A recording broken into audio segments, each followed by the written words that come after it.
thoughts on the loss, Craig? What went wrong? Well, they scored more points than us to start with. That sort of hurt. I just thought our starts to the halves were poor. I know.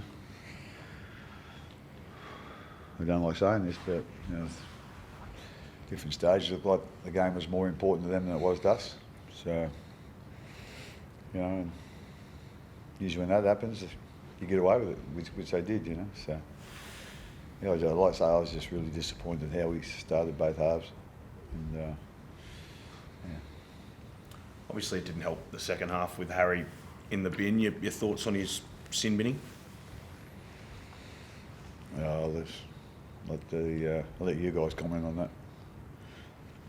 Is that the point we're at, like Craig? Like just innocuous touching is now sin bin? Is that a line in the sand now? Yeah, well, you obviously can't pump their legs, so we'll go in over the top and wrap them up. Just hope we don't hit them late. Again, I don't know, but and again, like Harry wasn't even looking. At the end of the day, I suppose he's got to take that responsibility and okay, look where you're going and try and avoid making contact there. But at the end of the day, that's out of my control. And at the end of the day, if that's what they want to do, well, yeah. How much did it sap your momentum? But at that point, you were on top. You had a bit of a lead. You were sort of building, and then you got binned.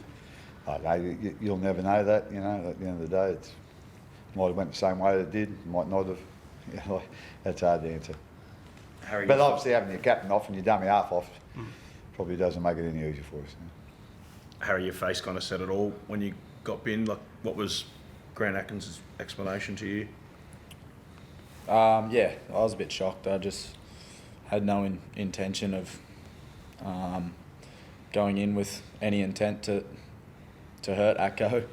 I just went to put kick pressure on, which is a big part of the game, and you can't lose it. We don't want to lose it. So, if you look, I was going to put kick pressure on and turned away to take myself away from him, to not make any contact, and he's obviously sort of jumped and kicked momentum, took him forward and brushed his leg. So I was a bit shocked, but you can't change it now. But we can't lose kick pressure in the game.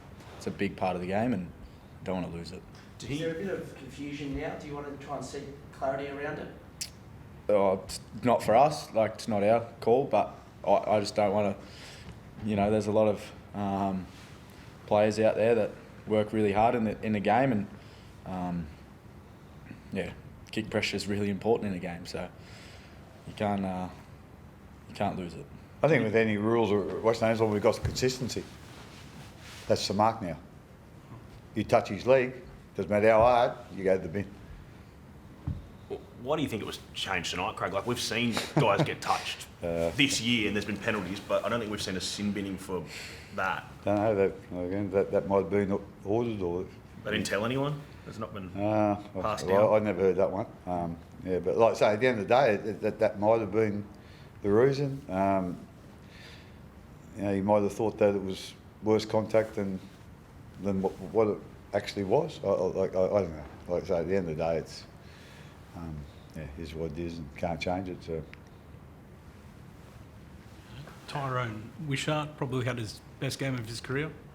Solid in the he played really well for us. It wasn't easy for him to go into a playmaker's role like that. And then when Harry went to the bin, he went and dummy half there for a little bit. So it was a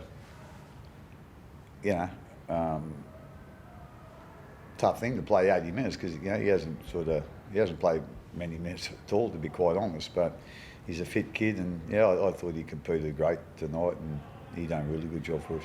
One of our better players, really. Kafusi's try just before half time, obviously the bunker got looked at. The angles weren't sort of the best compared to what referee Grant Atkins had. What did you make of that try? I know. He got awarded, so at the end of the day, we're just worried about how we got over the try line, So at the end of the day, I didn't look at it that closely, to be quite honest. With the limited angles on the coverage, did you think they should have gone with Atkins' call on the field because he was right there? You're probably better to have a comment on that than me. So, yeah. Thanks, guys. How about Sewell's game? I thought he was good stepping in at fullback. Yeah, no, he was good. Like again, having Wish there probably wasn't the ideal time to put him in a fullback because like Wish hasn't played much either, and so those combinations take a long time to build, and we had about 4 days to build them, So, but I thought he'd done a really good job too.